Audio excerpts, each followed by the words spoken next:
What's up, ladies and germs of the internet? Robert Teegarden here today with another installment in my How to Edit series. Today we're going to go up. It was so good. It was going to be so good. And I was trying to do one take Wonder Billy and that just completely fell apart.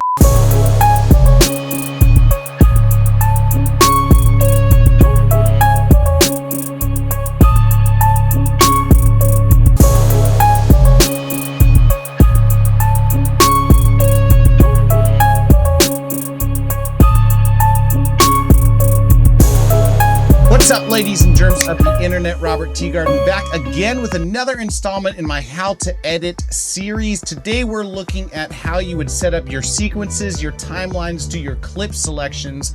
We're working in Adobe Premiere, but my theory for this really works across all platforms, whether you're in Final Cut, whether you're in iMovie, whether you're in Sony Vega, whether you're working in that other Resolve, the DaVinci Resolve, you know, with the guy.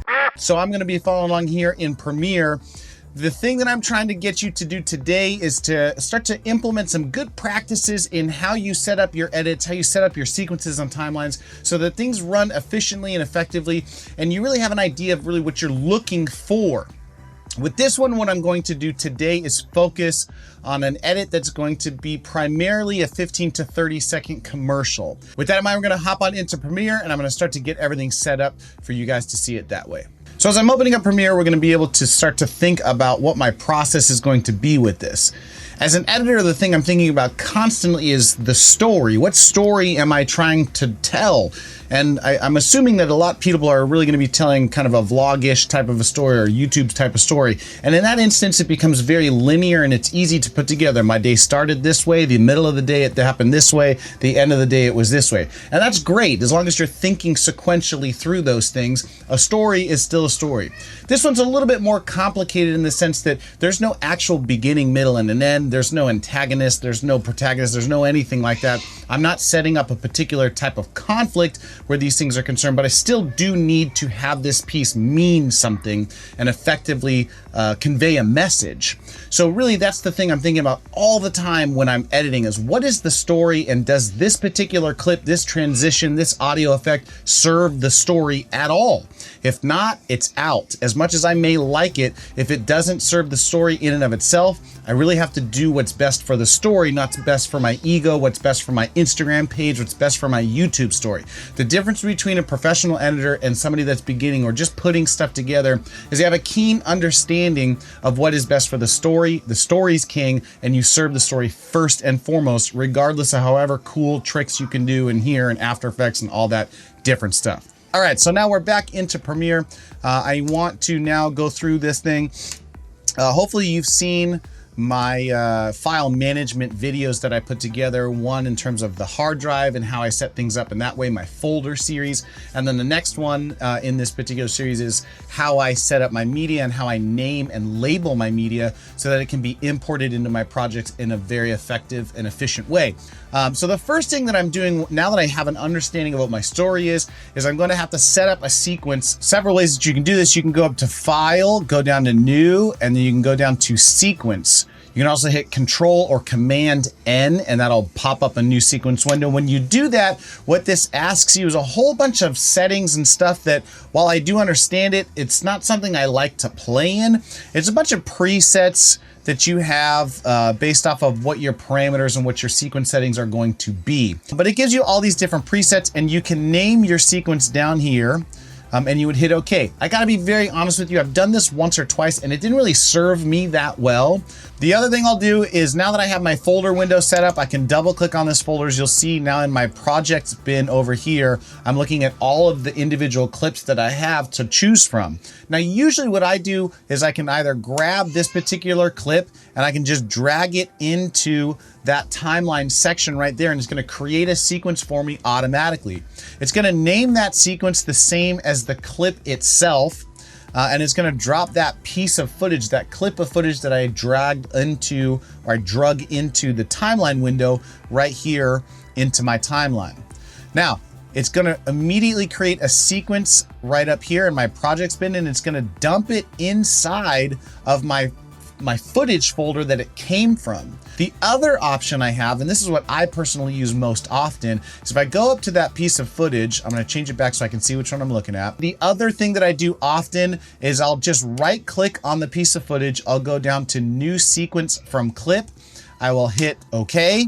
I'll click on that one. And again, it creates a sequence using the file name that I created that piece of footage from. And it's going to dump another sequence within the same footage folder that I had. Now, again, I don't really want that to happen, and two things are wrong about this for me. The first one is that I have these two sequences inside of my footage bin. If I go back over to my project, right, I have a sequence indicator here and I have a sequence indicator here. I don't want those to live in my footage section. I actually want both of those things to live inside my sequence bin, which is down here. So now I have my two sequences highlighted here. I don't want them there, so I'm just gonna Command X or Control X. I'm gonna go into my sequences bin and open that up, and I'm gonna paste them back into my sequences bin. Now that keeps everything organized. I can go back into my folder. If I close down this thing and I open up my sequences folder, I can see here the two sequences that we just created. Now, I'll be honest with you, I'm just gonna delete this one because I gave you that reference of how to create it by dragging that piece of footage into the timeline. I don't usually do that. Remember, so the first problem I just solved was taking my sequences out of my footage bin and putting them in my sequence bin, keeping everything nice and organized. The next thing I have is that this sequence is in 120 frames per second. Remember, I just said I'd want to be editing on a 24 frame a second timeline. So I want to go back and change my sequence settings. Now, the cool thing is that because it really just grabbed that particular clip and made a sequence out of it, most of the other settings are exactly how I want them to be. So the only thing I need to change is this time base. Instead of being 119.88, which is 120 frames per second, I'm gonna go ahead and change this to 23.976, which is 24 frames a second. And now, if I wanna change my resolution size, my dog's about to walk out of the frame. If I wanna change my resolution size, I can do it here. This one is actually going to deliver in 1080. I'm totally fine with 1920 by 1080 here, but if I wanted a 4K sequence, I'd have 3840 by 2160. If I wanted a vertical sequence, I can do 1080 by 1350 or 1080 by 1920. I can change with the frame rates in that regard. I'll link to something down below that you can see what the different frame rates are. But for right now, I'm gonna start with this sequence in a horizontal format, in a widescreen format. So really the only thing I need to change is what the time base is, which is the frame rate that I'm gonna have this sequence in. Once I click OK, I now have as you can see here, a 24 frame per second sequence. And the last thing I want to do is I want to rename my sequence to make it make sense. I don't need that A73 appendage in there. This one I'm actually going to name something a little bit more appropriate. And what I'm going to call this is the year, the month, and the day, the project that I'm working on, which is Vital Hustle Protein. And then I'm going to call this one my stringer. Now, it seems like a strange name if you don't know what I'm talking about, but I'm going to tell you exactly what this is used for in just a second. I'm a big believer in multiple timelines, and there's a really strong reason for this. It's especially useful when I'm doing multicam sequences, but it's going to be really useful here when I start to do my selects and pick out the clips that I want to put inside of the main edit. So now that I have this stringer edit here, I'm gonna go back, delete my clip. I'll show you why in 1 second. I'm gonna go back into my footage bin. I can double click and see all of my footage. And I know that everything up from 26 up is what I want to be selecting clips from. Now, the next thing is when I'm assembling my timeline, when I'm selecting clips, there's two real ways that you can do this. And Premiere gives you a way that's pretty clever in terms of how we want to be able to select clips. So we go up to assembly window. I have mine selected right here, but if you don't have that, you can go to Windows, Workspaces, and then go to Assembly. And so now I get this different view. I get a much bigger preview window up here, program window. And then I have my timeline down here, but I get a massive project window where I can view my files. Now, this doesn't really work for us here in a list view, but if I go down to the bottom, I switch over to icon view. I can start to see my files a little bit easier. I can make them bigger as well. So now I can start to search through. And what's cool in Premiere, and I know that Final Cut does this as well, is that if I just simply hover over the clip and scroll back and forth using my trackpad, or in my case, my ball mouse, scroll back and forth between these two, I can start to preview these clips themselves. If I then click on it, and in my case, I can click I for an in point, you can see that this little bar just changed here, and I can use this to kind of scroll through a little bit more. Click O for an out point. I've now selected that piece of footage that I can then drag onto my timeline, and it'll give me not the whole clip, but it'll actually give me just that one individual piece. Now, what just popped up here is that since I don't have any clips on my timeline itself, and my timeline is in 24 frames a second, or 23.976. But my footage is shot at 120 frames a second. What it's asking me is, do I want to change my sequence settings, or do I want to keep the sequence the same and just put that 120 frame a second clip on my sequence setting that is 24 frames a second? Whew, a little bit of math. I want to keep my sequence at 24 frames a second and leave my footage at 120 frames a second so that I can slow it down if I want to. So I'm going to say keep existing settings, and it's going to drop that piece of footage that we just selected from this particular window into my timeline. I can keep going through this, or I can also double click on the footage itself and watch it in this massive preview window. You can see exactly where I want. Now, here's a really good point, something that's worth mentioning, and I'll go in this again when we go into how I set up my timelines typically, is editing is this exercise in which perfect is where you can't take something else away. Write that down.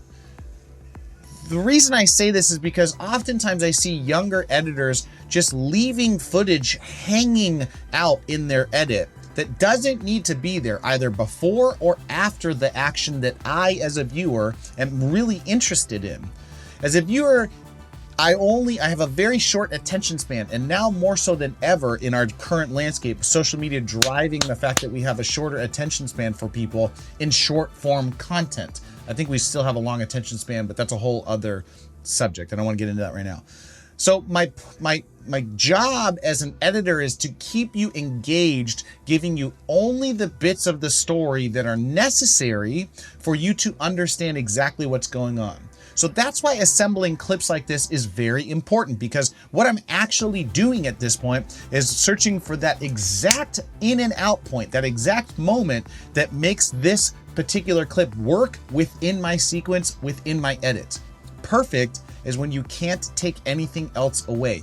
Now, one other thing that I want to give you while we're doing these assembly clips, I'm not picking the exact piece of footage that I want at this point. I'm just giving you a lay of the land. If you don't want any of the audio, all you have to do is see this little piece of film. You're just going to take that piece of film, and it's going to drop onto the timeline just that piece of footage without the audio. It's just the footage itself. Really helpful. Conversely, if I want only the audio, I can do the exact same thing here, but only with this little waveform. I grab the waveform, and now I'm putting just the audio of that clip onto my timeline. So that's how you would use the assembly window. And like I said, I don't use that. That's not how I have my sequences set up typically. And that's not why I named my sequence that to begin with. So let's take a look at how I actually use this workflow. I'm going to go back to my own personal editing space.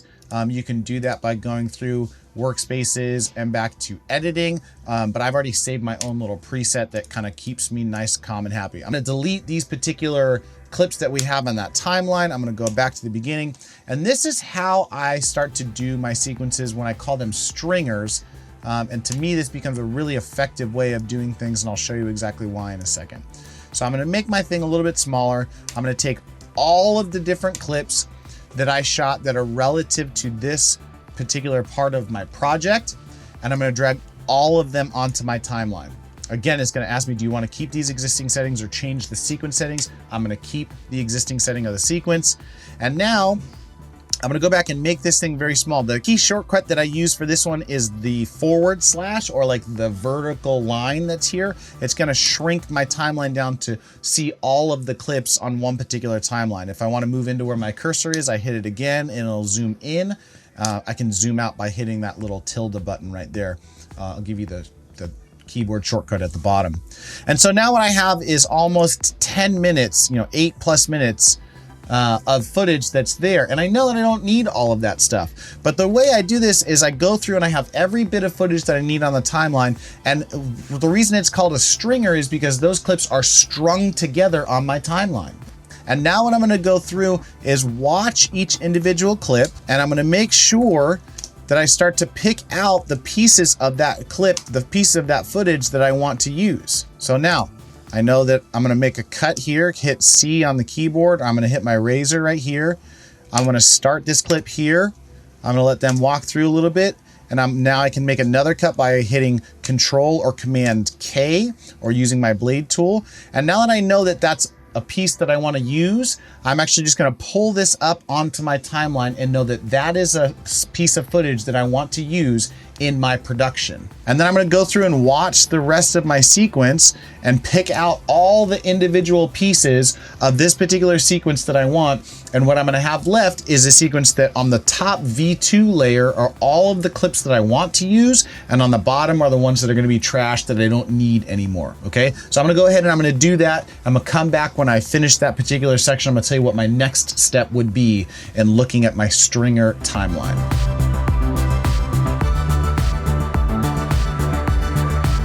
All right, I've done all that I can in terms of selecting my clips here. And again, I'm getting kind of the rough cuts of what I want. I know the pieces that I want. It doesn't have to be exactly perfect to the frame, but it definitely is gonna give me a kind of a good guesstimate in terms of these types of clips are what I want. As you can see, my timeline here is set up where all of my clips that I'm going to use are on the top line of video on that V2 line of video. I went through and just chopped them all up as you saw. So I'm gonna go back to my sequence here, this stringer sequence. I'm gonna click duplicate. And what I'm gonna do now is I'm gonna change this over to say selects. Selects. Cool, spelling is fun when I get it right. Ding. And now what this is I have two duplicate timeline, one of everything that I shot, and the other one is what I want it to be, will eventually be just the pieces that I'm going to use in my main edit. So what I'm gonna do now is I'm gonna take and delete all of these particular clips on the bottom that I don't think that I'm going to use. So what I'm gonna do is I'm gonna hit Shift and I'm gonna click and drag on the clips just on V2, okay? And you'll notice that right now the only thing that I have highlighted, the things that have been selected are the things on V1. Now what I wanna do is I'm gonna click Alt and delete or backspace on your keyboard, and it's going to delete all of the unused footage that I want, and it's going to actually ripple delete and smash the footage that I do want together. It's going to close the gaps in between those selected footages. So now the only thing I have are my selects that I want to use within this particular program. And now that I have this selects timeline, I can leave my selects here. Usually what I'll do is I'll duplicate the sequence again, and I'll have, instead of a selects, I'll have main edit. And so now before I start at my actual hardcore editing and really scripting that story together, what I have is my stringer timeline of everything lined together. I have my selects of just the pieces I think I'm going to use, and I have my main edit, which I'm going to start to add my music, my sound design, any dialogue that I need to have in there, any logos. My actual editing and my processing is going to happen on my main timeline here, which is the third one that I have. But if I mess up, if I need more footage, I can go back to my stringer and recomb through all of my footage. I can go back to my selects and start to move things around. Maybe I deleted them from my main, and I can go back to my selects and pick those things up. I have two places where my footage lives on a timeline that I can go through and pull from before I actually go and pull my hair out, trying to run through what clip was it, what number was it, and scrub through my footage bin to drop things back into that timeline itself. This seems like a bit of work to set it up. Once you get in the process of using this and you see how easy it is to continually move back and forth between timelines and pick out pieces of footage that you thought you lost, you're gonna really thank your lucky stars that this is how you're going to do these edits, especially on bigger projects, okay? So remember, perfect is when you can't take anything else away. You always wanna be serving the story and the edits that you're making. And lastly, make sure that you have this kind of breadcrumb trail that you can use. It'll really save you a ton of time. This is how I set up my sequences. Stay tuned, click the playlist to see all of the other videos that I have on how I choose to edit things. Until next time, this is Teegarden out, and we'll see you in the next one.